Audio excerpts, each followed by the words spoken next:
Hi hello welcome back to Amulya Ammu YouTube channel. ಈ ವಿಡಿಯೋದಲ್ಲಿ ನಾವು ಬ್ರೋಕಲಿಯಿಂದ ಪಲ್ಯನ ಹೇಗೆ ಮಾಡೋದು ಅಂತ ನೋಡೋಣ ಬನ್ನಿ. ಇದು ಡಯಟ್ ಐಟಮ್. ಆ್ಯಕ್ಚುಲಿ ನೀವೇನಾದರೂ ಸಣ್ಣ ಆಗಬೇಕು ಅಂತ ಥಿಂಕ್ ಮಾಡ್ತಿದ್ರೆ ಅಂಥವರು ಈ ಬ್ರೋಕಲಿನ ಯೂಸ್ ಮಾಡ್ಬೋದು. ನಾರ್ಮಲ್ ಆಗಿರೋರು ಕೂಡ ತಿನ್ಬೋದು. ತುಂಬಾ ಟೇಸ್ಟಿ ಆಗಿರುತ್ತೆ, ಹಾಗೆ ತುಂಬಾ ಹೆಲ್ದಿ ಕೂಡ. ಇದು ಬಂದು ನೋಡಿ, ಈ ಥರ ಈ ಹೂಕೋಸ್ ಬರುತ್ತಲ್ಲ ನೋಡಿ, ಆ ವೈಟ್ ಕಲರ್ ಬರುತ್ತೆ. ಇದು ಬಂದು ಗ್ರೀನ್ ಬರುತ್ತೆ, ಬಟ್ ಅದರಷ್ಟು ಸ್ಮೆಲ್ ಇರಲ್ಲ. ಇದು ತುಂಬಾ ಚೆನ್ನಾಗಿರುತ್ತೆ ಟೇಸ್ಟಿಯಾಗಿ. ಸ್ಮೆಲ್ಲು ಅಷ್ಟೇನು ಇಲ್ದೇ ಇರೋದ್ರಿಂದ ಚೆನ್ನಾಗಿ ಕೂಡ ತಿನ್ಬಹುದು. ಇದು ಬಂದು ನಿಮಗೆ ಸೂಪರ್ ಮಾರ್ಕೆಟಲ್ಲೆಲ್ಲ ಸಿಗುತ್ತೆ. ನಾನು ಇದನ್ನು ಸಣ್ಣ ಸಣ್ಣದಾಗಿ ಪೀಸಸ್ ಮಾಡ್ಕೊಂಡಿದ್ದೀನಿ. ಈ ಥರ ಹೋಲ್ ಬಂಚಲ್ಲಿ ಸಿಗುತ್ತೆ ನಿಮಗೆ. ಬ್ರೋಕಲಿ ಅಂತ ಕೇಳಿದ್ರೆ ಕೊಡ್ತಾರೆ ಸೂಪರ್ ಮಾರ್ಕೆಟ್ಗಳಲ್ಲಿ. ಅದು ಬಿಟ್ಟರೆ ವಿಲೇಜ್ ಸೈಡ್ ಸಿಗುತ್ತಾ ಇಲ್ವಾ ನಾನಷ್ಟು ನೋಡಿಲ್ಲ, ಅದರಿಂದ ನನಗೆ ಗೊತ್ತಿಲ್ಲ. ಬ್ರೋಕಲಿ ಅಂತ ಕೇಳಿದ್ರೆ ನಿಮಗೆ ಕೊಡ್ತಾರೆ. ಬನ್ನಿ ಇದನ್ನು ನೀಟಾಗಿ ಬೇಯಿಸ್ಕೊಳ್ಳೋಣ ಇವಾಗ ಸಣ್ಣ ಸಣ್ಣದಾಗಿ ಪೀಸಸ್ ಮಾಡಿಕೊಂಡು. ಮೊದಲಿಗೆ ನನ್ನ ಚಾನಲ್ ನೋಡ್ತಿರೋರಲ್ಲಿ ಯಾರು ನನ್ನ ಚಾನಲ್ ಸಬ್ಸ್ಕ್ರೈಬ್ ಮಾಡಿಲ್ಲ ದಯವಿಟ್ಟು ಸಬ್ಸ್ಕ್ರೈಬ್ ಮಾಡಿ ಅಂತ ಹೇಳ್ತಾ ಬನ್ನಿ ಇವಾಗ ಬ್ರೋಕಲಿ ಪಲ್ಯನ ಮಾಡೋದು ಹೇಗೆ ಅಂತ ನೋಡೋಣ. ಹಾಗೆ ನೋಡಿ, ನಾನು ಬೇಯಕ್ಕೆ ಇಡ್ತಾ ಇದ್ದೀನಿ. ಇಡೋ ಮುಂಚೆ ಸ್ವಲ್ಪ ಸಣ್ಣದಾಗಿ ಪೀಸಸ್ ಮಾಡಿಕೊಂಡು ಇದಕ್ಕೆ ಸ್ವಲ್ಪ ಸಾಲ್ಟ್ನ ಸೇರಿಸಿ ನೀಟಾಗಿ ಬೇಯಿಸ್ಕೊಳ್ಳಿ. ಹುಳ ಗಿಳ ಇದ್ದರೆ ಹೋಗಿಬಿಡುತ್ತೆ, ಅದರಿಂದ ನೀಟಾಗಿ ಬಾಯ್ಲ್ ಆಗಬೇಕಿದು ಮೇಯ್ನು. ಹಾಗೆ ನೋಡಿ, ಬೇಯ್ಲಿಕ್ಕೆ ಇಟ್ಟೆ, ಅದ್ರ ಜೊತೆಗೆ ಸ್ವಲ್ಪ ಅರಿಶಿನ ಸೇರಿಸ್ತಾ ಇದ್ದೀನಿ ನಾನು. ಬನ್ನಿ ಇವಾಗ ಒಂದು 5 ಮಿನಿಟ್ಸ್ ನೀಟಾಗಿ ಬೆಂದ್ಬಿಡಲಿ. ಅದಾದ ನಂತರ ಪಲ್ಯನ ರೆಡಿ ಮಾಡ್ಕೊಳ್ಳೋಣ. ನೋಡಿ, ಬ್ರೋಕಲಿ ಎಲ್ಲ ನೀಟಾಗಿ ಬೆಂದಾಯಿತು. ಇವಾಗ ಒಗ್ಗರಣೆಗೆ ಅಂತ ಹೇಳ್ಬಿಟ್ಟು ನಾನು ಆಯಿಲ್ನ ಯೂಸ್ ಮಾಡ್ತಿದ್ದೀನಿ. ಇದರಲ್ಲಿ 2 ಟೇಬಲ್ ಸ್ಪೂನ್ ಆಯಿಲ್ನ ಆ್ಯಡ್ ಮಾಡಿ, ನೀವು ಇದೇ ಥರದ ಬಾಣಲಿ ತಗೊಳ್ಳಿ, ಸೊ ದಟ್ ಅದರಿಂದ ನಿಮಗೆ ಕೆದಕ್ಲಿಕ್ಕೆ ತುಂಬಾ ಈಸಿ ಆಗುತ್ತೆ ಎಗ್ ಹಾಕಿದ ನಂತರ. ಈಗ ಇದಕ್ಕೆ ಒಂದು ಚಿಲ್ಲಿ, 1 ಗಡ್ಡೆ ಈರುಳ್ಳಿ. ನೀವು ಮೊಟ್ಟೆ ಪಲ್ಯನ ಹೇಗೆ ಮಾಡ್ತೀರಿ ನೋಡಿ ಅದೇ ಥರನೇ, ಬಟ್ ಇದು ನೀವು ಬ್ರೋಕಲಿ ಆ್ಯಡ್ ಮಾಡೋದ್ರಿಂದ ಇದು ತುಂಬಾ ಹೆಲ್ದಿ. ಇದು ಡಯಟ್ ಐಟಮು. ಹಾಗೆ ಸ್ಲಿಮ್ ಆಗಬೇಕು ಅಂತ ಲೈಕ್ ಮಾಡೋರು ಬ್ರೋಕಲಿನ ಸ್ಟೀಮ್ ಮಾಡಿ ತಿಂತಾರೆ ನೋಡಿ.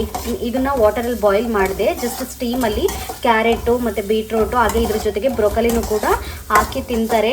ಓಕೆ, ಈರುಳ್ಳಿ ಲೈಟಾಗಿ ಫ್ರೈ ಆಯಿತು. ಇವಾಗ ಸ್ವಲ್ಪ ಇದಕ್ಕೆ ಚುಟಿಗೆ ಸಾಲ್ಟ್ನ ಆ್ಯಡ್ ಮಾಡಿ, ಯಾಕೆಂತಂದರೆ ನೀವು ಬ್ರೋಕಲಿ ಬೇಯಲಿಕ್ಕೂ ಕೂಡ ಹಾಕಿರ್ತೀರಾ. ಸ್ವಲ್ಪ ಅಷ್ಟೇ ಆ್ಯಡ್ ಮಾಡಿ, ಬೇಕಿದ್ರೆ ಹಾಕೊಬಹುದು ಸಾಲ್ಟ್, ಏನಾಗಲ್ಲ.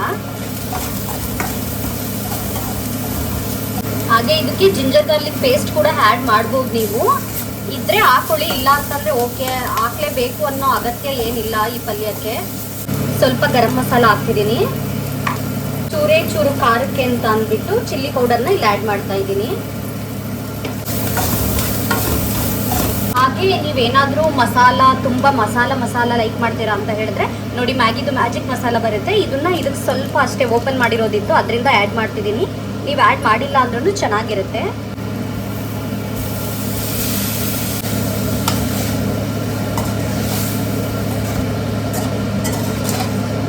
ಇದೇನು ಅತಿಯಾಗೇನು ಬೇಯೋದೇನು ಬೇಡ, ಯಾಕೆಂತಂದರೆ ಬ್ರೋಕಲಿ ಆಲ್ರೆಡಿ ಬೆಂದಿರುತ್ತೆ. ಸ್ವಲ್ಪ ಅಷ್ಟೇ ಫ್ರೈ ಮಾಡ್ಕೊಳ್ಳಿ.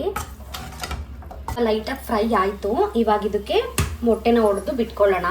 ನೀವು ಮೊಟ್ಟೆ ಪಲ್ಯ ಹೇಗೆ ಮಾಡ್ತೀರೋ ಅದೇ ಥರನೇ. ನಾನಿಲ್ಲಿ 2 ಮೊಟ್ಟೆನ ಆ್ಯಡ್ ಮಾಡ್ತಾ ಇದ್ದೀನಿ. ನಿಮಗೇನಾದರೂ ಮೊಟ್ಟೆ ಪೀಸಸ್ ಜಾಸ್ತಿ ಸಿಗಬೇಕು ಅಂತ ಏನಾದರೂ ಅನಿಸಿದ್ರೆ 2ಕ್ಕಿಂತ ಹೆಚ್ಚಿಗೆ ಆ್ಯಡ್ ಮಾಡ್ಕೋಬೋದು ನೀವಿಲ್ಲಿ. ನೋಡಿ, ಈಗ ನೀಟಾಗಿ ಒಂದು ಮಿಕ್ಸ್ ಕೊಡೋಣ. ತುಂಬಾ ಬೇಗ ಆಗಿಬಿಡುತ್ತೆ ಈ ಪಲ್ಯ, ತುಂಬಾ ಸಿಂಪಲ್ ಕೂಡ ಹೌದು. ನೀವೇ ನೋಡಿದ್ರಲ್ಲ, ಜಸ್ಟ್ ಈರುಳ್ಳಿ, ಚಿಲ್ಲಿ ಪೌಡರು, ಸ್ವಲ್ಪ ಚಿಟಿಕೆ ಗರಂ ಮಸಾಲ, ಹಾಗೆ ಮೇಯ್ನು ಬ್ರೋಕಲಿ ಜೊತೆಗೆ ಮೊಟ್ಟೆ ನೀಟಾಗಿ ಫ್ರೈ ಮಾಡಿಬಿಟ್ರೆ ಮುಗೀತು, ಪಲ್ಯ ರೆಡಿ ಆಯಿತು ತಿನ್ನಲಿಕ್ಕೆ.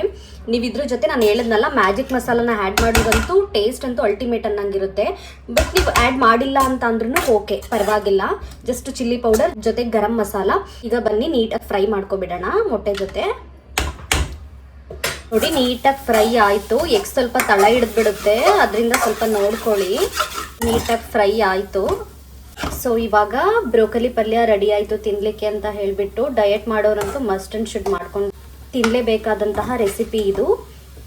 ಇದಾಗಿತ್ತು ಇವತ್ತಿನ ವಿಡಿಯೋ, ಬ್ರೋಕಲಿ ಪಲ್ಯ. ಇದೇ ಥರದ ರೆಸಿಪೀಸ್ಗಾಗಿ ನನ್ನ ಚಾನಲ್ನ ಸಬ್ಸ್ಕ್ರೈಬ್ ಮಾಡೋದನ್ನ ಮರಿಬೇಡಿ. ಹಾಗೆ ಈ ವಿಡಿಯೋ ಇಷ್ಟ ಆಗಿದ್ದಲ್ಲಿ ಲೈಕ್ ಮಾಡಿ, ಶೇರ್ ಮಾಡಿ, ಕಮೆಂಟ್ ಮಾಡಿ ಅಂತ ಹೇಳ್ತಾ ಮುಂದಿನ ವಿಡಿಯೋದಲ್ಲಿ ಮತ್ತೊಂದು ರೆಸಿಪಿಯೊಂದಿಗೆ ಸಿಗ್ತೀನಿ. Thank you for watching. Bye.